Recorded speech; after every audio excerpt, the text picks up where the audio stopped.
యోగ భవనము రండి, ఇది త్యాగ భవనము రండి. యోగ భవనము రండి, ఇది త్యాగ భవనము రండి. భోగరహిత నిజ సోదరులు కండి, యోగ భవనము రండి.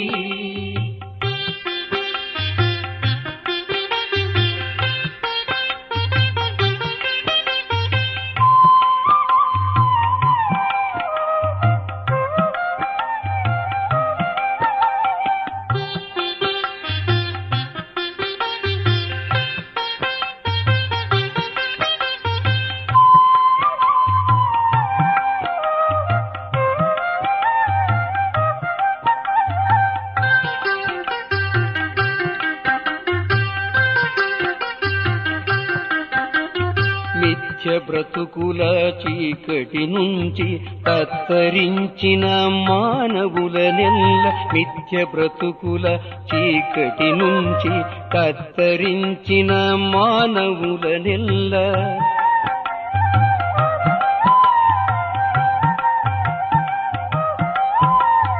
నిత్య జీవితపు తత్వాలన్నీ చిత్తకు చేర్చి సత్యము చూపి యోగ భవనము రండి, ఇది త్యాగ భవనము రండి. భోగరహిత నిజ సోదరులు కండి, యోగ భవనము రండి.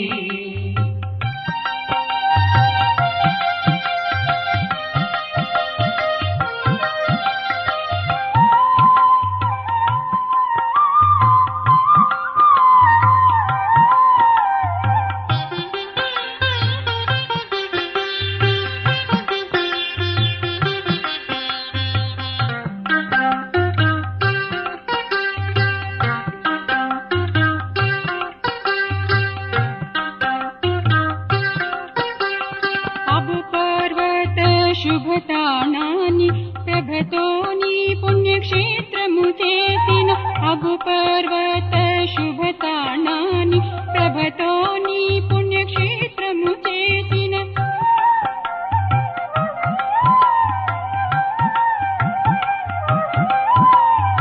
అజుని రకంకార రుద్రయజ్ఞమును చేసిన శివుని గృహమే ఇది యోగ భవనము రండి, ఇది త్యాగ భవనము రండి. భోగరహిత నిజ సోదరులు కండి, యోగ భవనము రండి.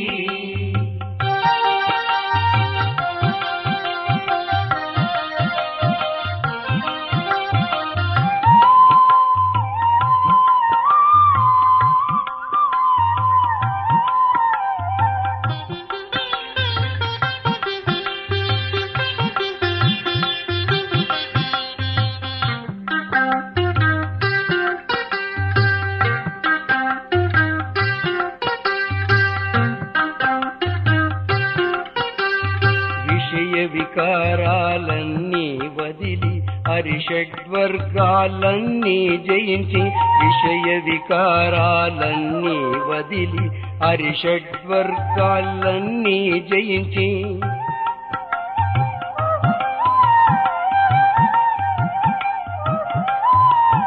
రజని వేళలో రవిని చూపె గురు కరుణాకర శివుని గృహమే ఇది యోగ భవనము రండి, ఇది త్యాగ భవనము రండి.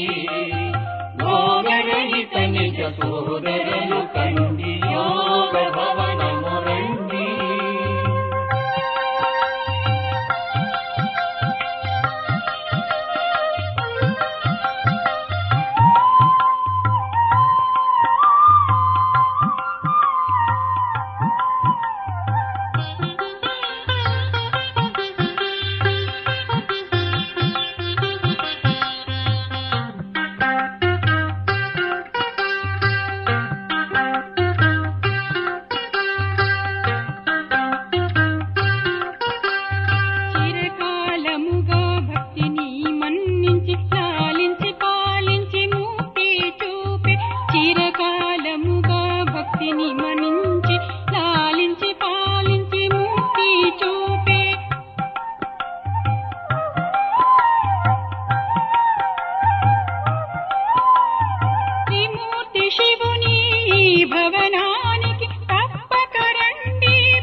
భవనము రండి, ఇది త్యాగ భవనము రండి.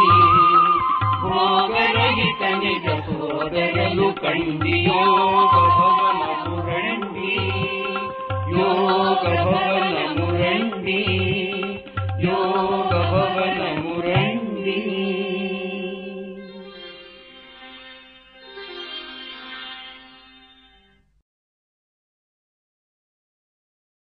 ఓం శాంతి. మధురమైన పిల్లలారా, మీరు మనుషుల నుండి దేవతలుగా అయ్యే చదువు చదువుకోవాలి, చదివించాలి. అందరికీ శాంతి ధామము, సుఖధామాల దారి చెప్పాలి. ప్రశ్న: సతోప్రధాన పురుషార్థుల గుర్తు ఏదే? వారు ఇతరులను కూడా తమ సమానంగా చేస్తారు. వారు అనేక మంది కళ్యాణం చేస్తూ ఉంటారు.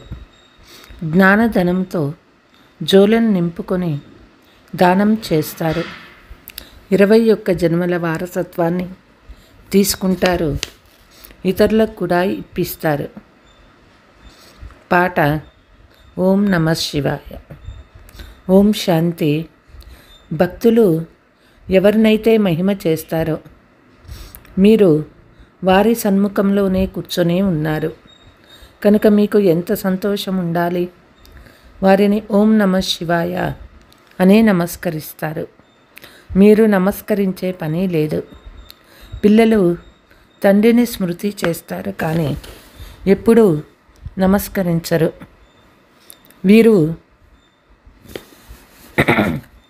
వీరు కూడా మన తండ్రే.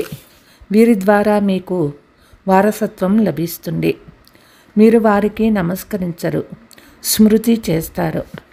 శరీరంలోని ఆత్మ స్మృతి చేస్తుంది.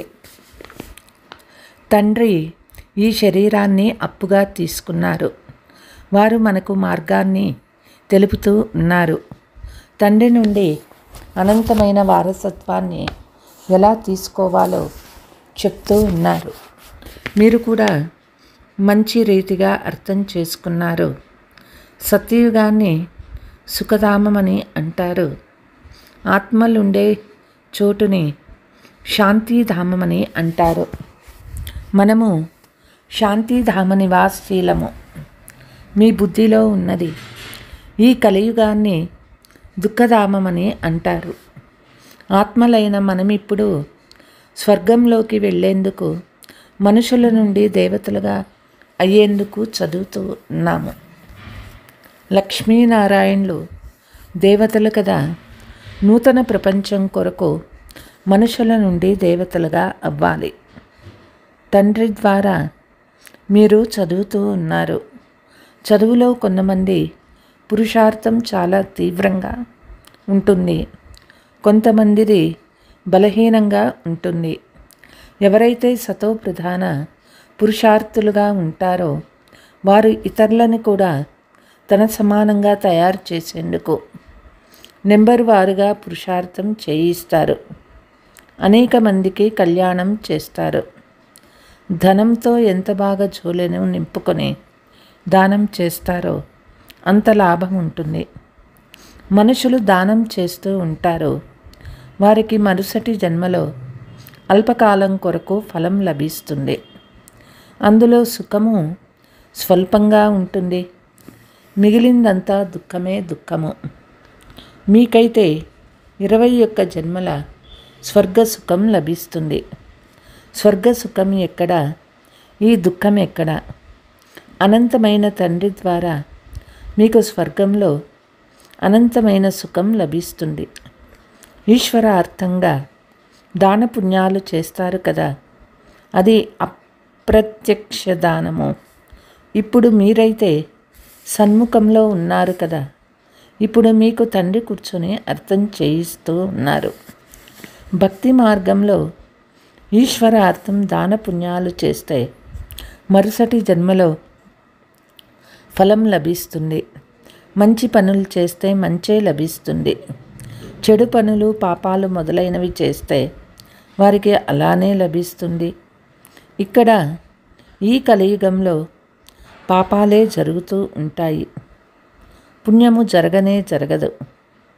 ఒకవేళ లభిస్తే అల్పకాలిక సుఖం లభిస్తుంది.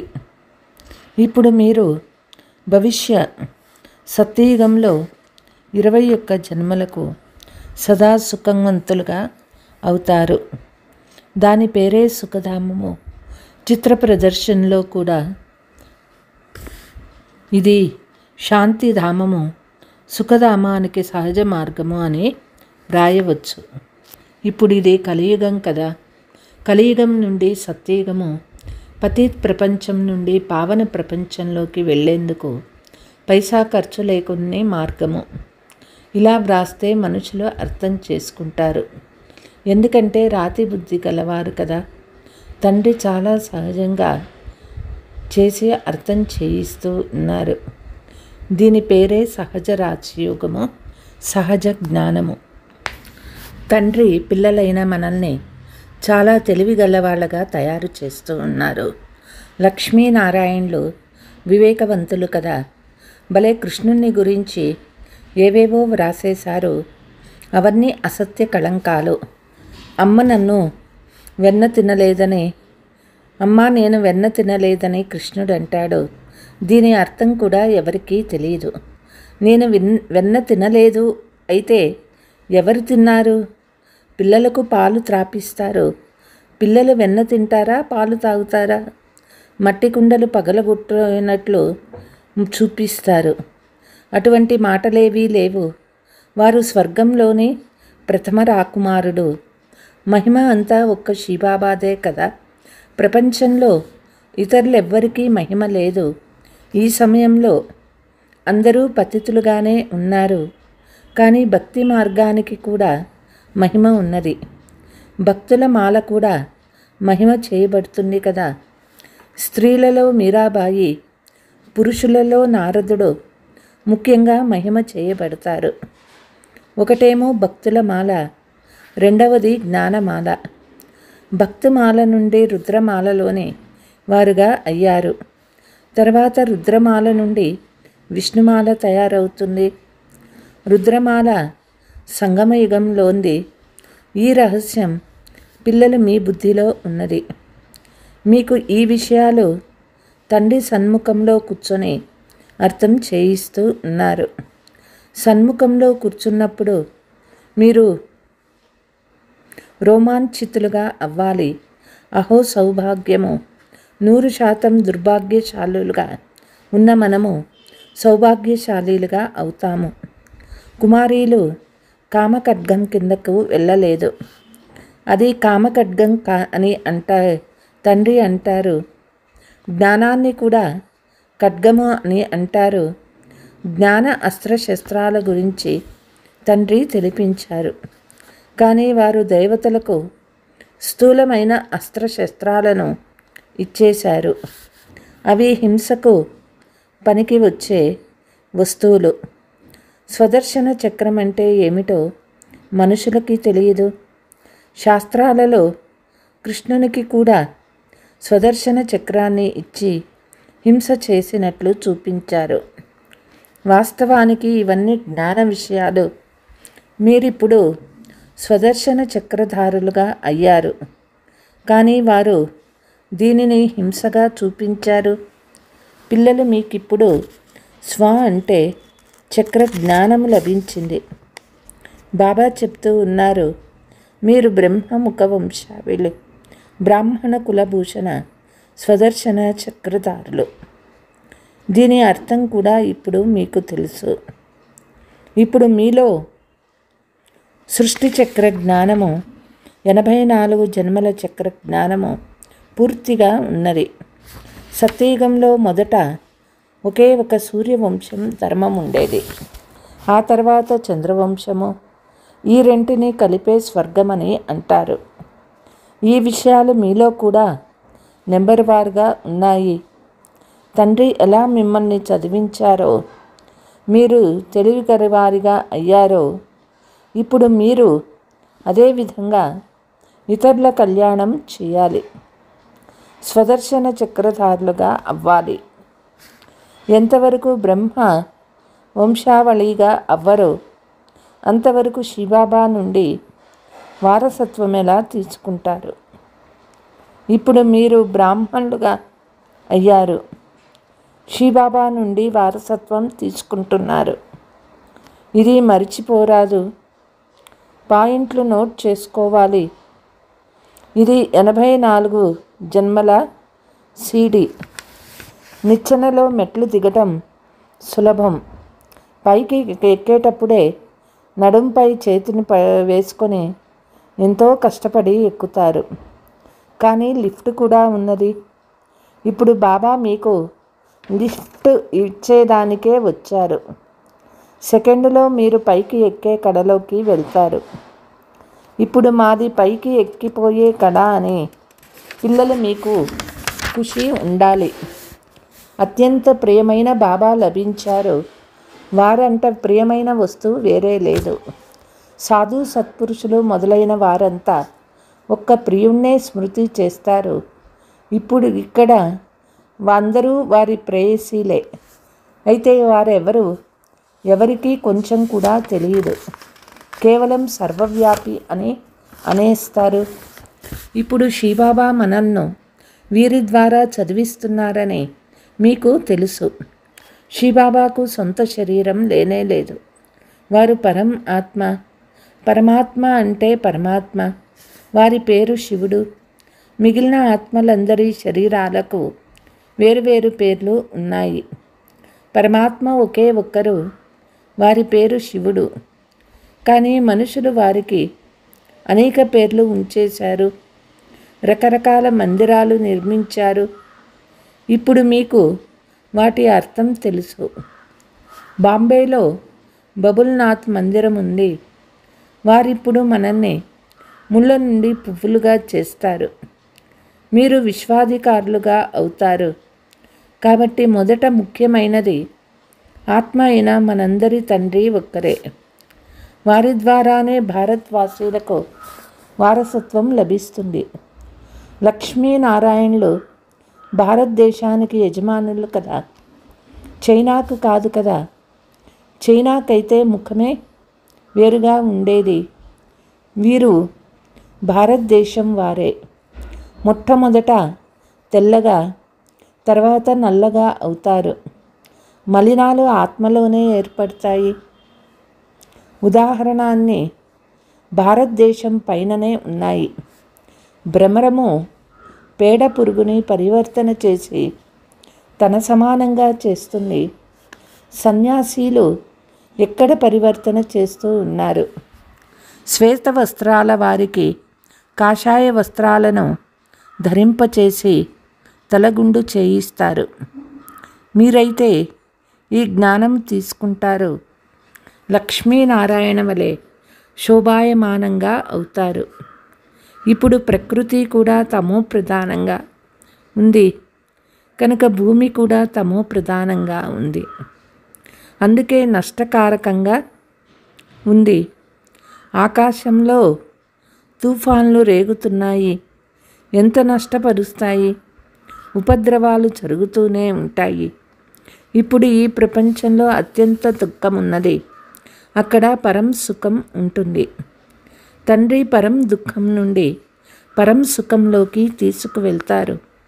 ఇది వినాశం అవుతుంది. మళ్ళీ అందరూ సతో ప్రధానంగా అవుతారు.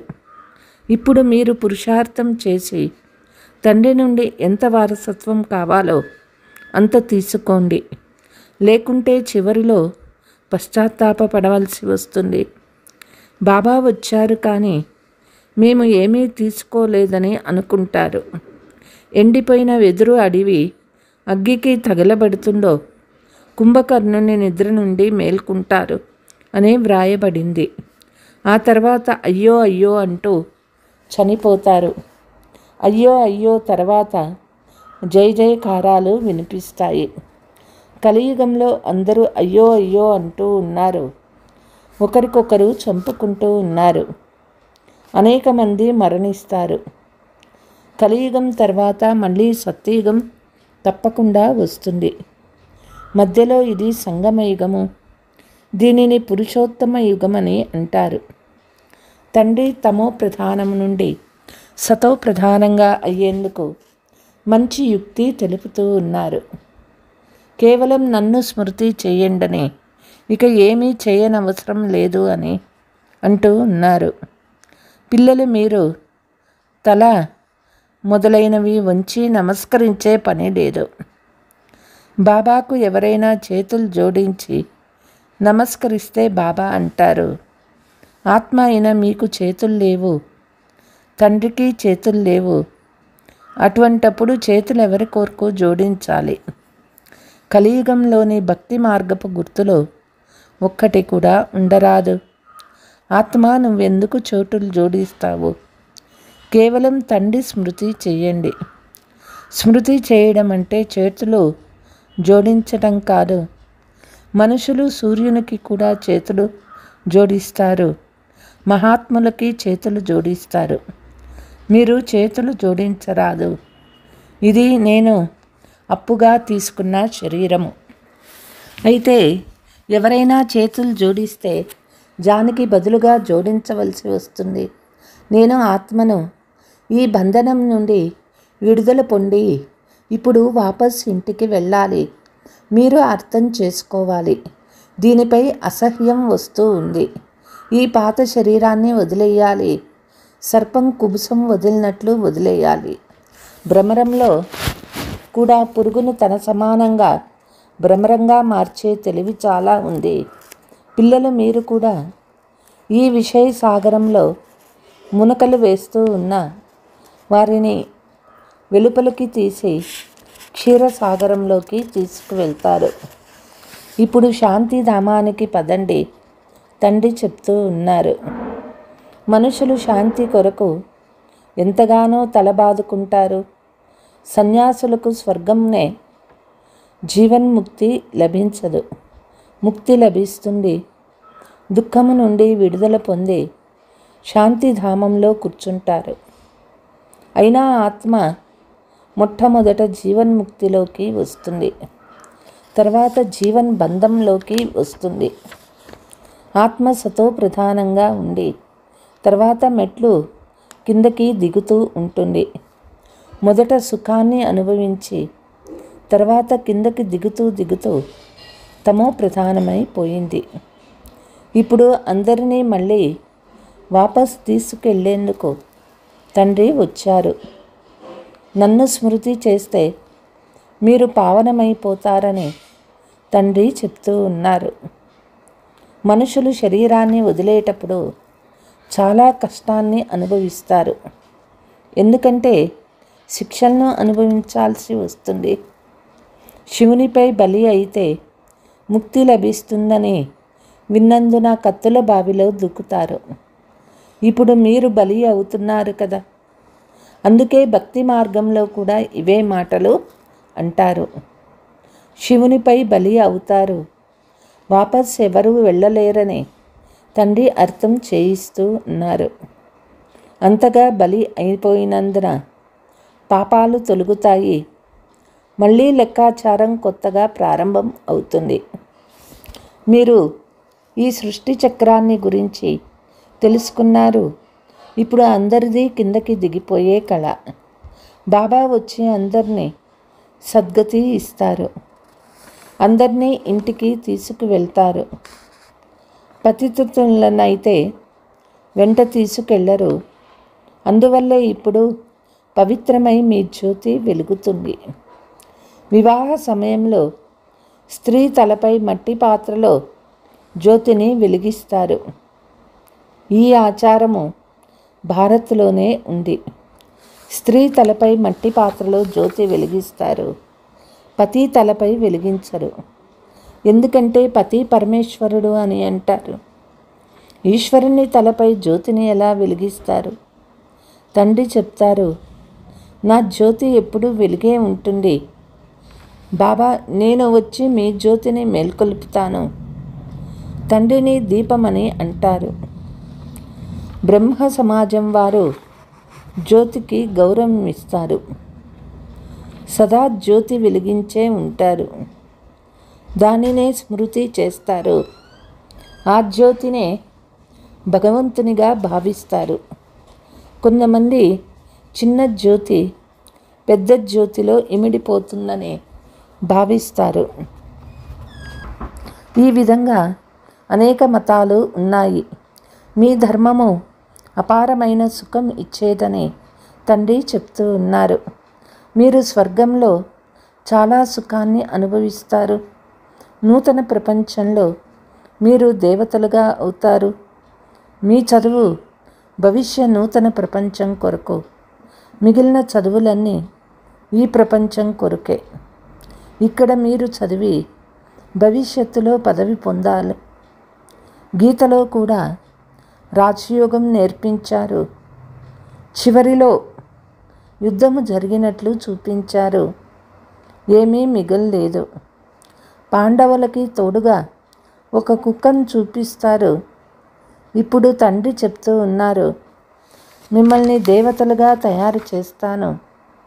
ఇక్కడ అనేక ప్రకారాలైన దుఃఖమిచ్చే మనుషులు ఉన్నారు. కామ ఖడ్గాన్ని విసురుతూ ఎంతో దుఃఖీలుగా చేస్తారు. అందుకే జ్ఞానసాగరులైన ఈ అనంతమైన తండ్రి మిమ్మల్ని చదివిస్తూ ఉన్నారని ఖుషి మీకు ఉండాలి. అత్యంత ప్రియాతి ప్రియమైన ప్రియుడు, ప్రేయసీలైన మనము వారిని అర్ధకల్పం స్మృతి చేస్తాము. మీరు స్మృతి చేస్తూ వచ్చారు. ఇప్పుడు తండ్రి చెప్తూ ఉన్నారు, నేను వచ్చాను, మీరు నా మతాన్ని అనుసరించండి. స్వయాన్ని ఆత్మగా భావించి తండ్రి స్మృతి చేయండి. ఇతరులెవ్వరినీ స్మృతి చేయరాదు. తండ్రి స్మృతిలో తప్ప ఏ ఇతర ఉపాయాలతోనూ పాపాలు భస్మం కావు. ప్రతి విషయంలో సర్జన్ను సలహా అడిగి తీసుకోవాలి. బాబా సలహా ఇస్తారు, ఫలానా విధంగా తోడు నిభాయించండి. సలహా ప్రకారం నడుచుకుంటూ అడుగడుగులోనూ పదం లభిస్తుంది. సలహా తీసుకుంటూ జవాబుదారీ నుండి విడుదల పొందినట్లు అవుతుంది. अच्छा मीठे मीठे सिकीलते बच्चों प्रति मात पिता बाप दादा का याद प्यार और गुड मॉर्निंग. रूहानी बाप की रूहानी बच्चों को नमस्ते. हम रूहानी बच्चों की रूहानी मात पिता बाप दादा को याद प्यार गुड मॉर्निंग नमस्ते. ధారణ: అనంతమైన తండ్రి నుండి అనంతమైన సుఖ వారసత్వాన్ని తీసుకునేందుకు నేరుగా ఈశ్వరార్థము దాన పుణ్యాలు చేయాలి. జ్ఞానధనంతో జోలెను నింపుకొని అందరినీ ఇవ్వాలి. ఈ పురుషోత్తమ యుగంలో స్వయాన్ని అన్ని బంధనాల నుండి ముక్తి చేసి జీవన్ముక్తులుగా అవ్వాలి. భ్రమరం వలె జూంకారం చేస్తూ ఇతరులను మీ సమానంగా తయారు చేసే సేవ చేయాలి. వరదానము: సర్వప్రాప్తుల అనుభవం ద్వారా శక్తిశాలిగా అయ్యే సదా సఫలతామూర్తి భవ. ఎవరైతే సర్వప్రాప్తుల అనుభవీ మూర్తిలుగా అవుతారో వారే శక్తిశాలిగా ఉంటారు. ఇటువంటి సర్వప్రాప్తుల అనుభవీ శక్తిశాలి ఆత్మలే సఫలతామూర్తులుగా అవ్వగలరు. ఎందుకంటే ఇప్పుడిక సర్వ ఆత్మలు సుఖశాంతుల మాస్టర్ దాతలు ఎక్కడ ఉన్నారు అని వెతుకుతారు. కనుక ఎప్పుడైతే మీ వద్ద సర్వశక్తుల స్టాక్ ఉంటుందో అప్పుడే అందరినీ సంతుష్టం చేయగలుగుతారు. ఎలాగైతే విదేశంలో ఒక స్టోర్ నుండి అన్ని వస్తువులు లభిస్తాయో అలా మీరు కూడా తయారవ్వాలి. అంతేకాని సహనశక్తి ఉంది, ఎదిరించే శక్తి లేదు అని అనరాదు. సర్వశక్తుల స్టాక్ ఉండాలి. అప్పుడే సఫలతామూర్తి అవుతారు. స్లోగన్: మర్యాదలే బ్రాహ్మణ జీవితానికి అడుగులు. అడుగుపై అడుగు ఉంచటం అంటే గమ్యానికి సమీపంగా చేరటం. అచ్చా, ఓం శాంతి.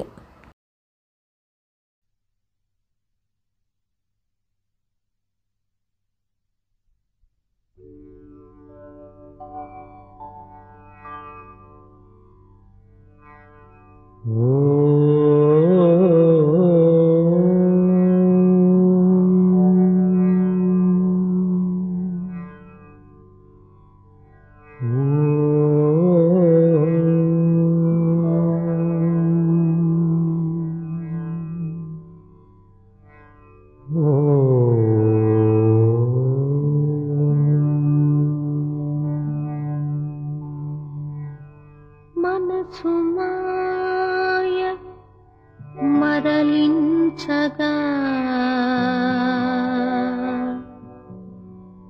తనువు తీపి తొలగించగా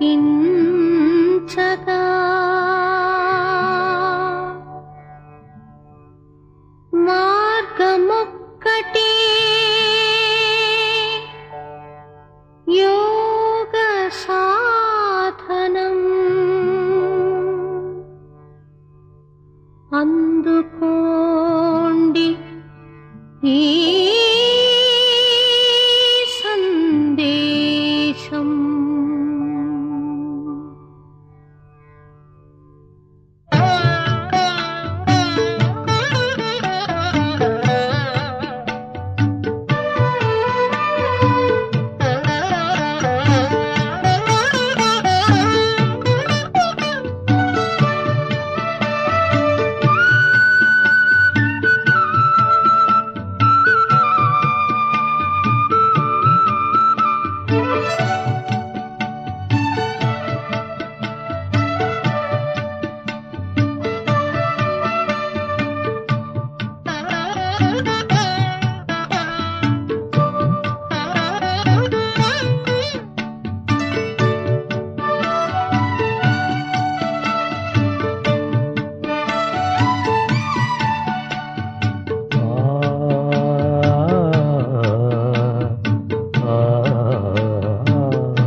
యోగమిది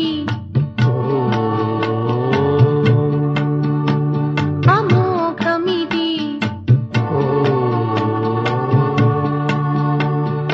యోగమిది అమోఘమిది జీవన సౌఖ్య పురాగమిది యోగమిది అమోఘమిది జీవన సౌఖ్య పురాగమిది.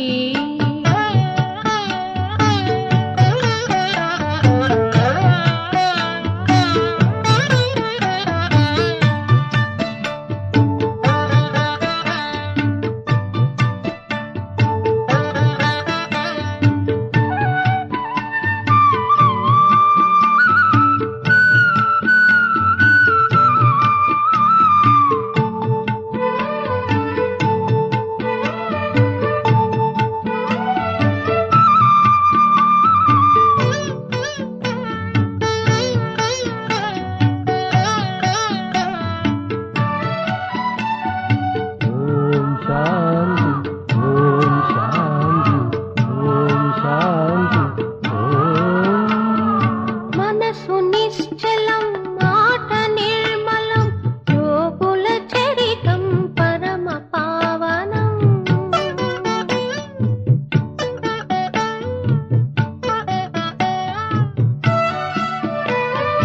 మనసు నిశ్చలం మాట నిర్మలం యోగుల చరితం పరమ పావనం. జగతి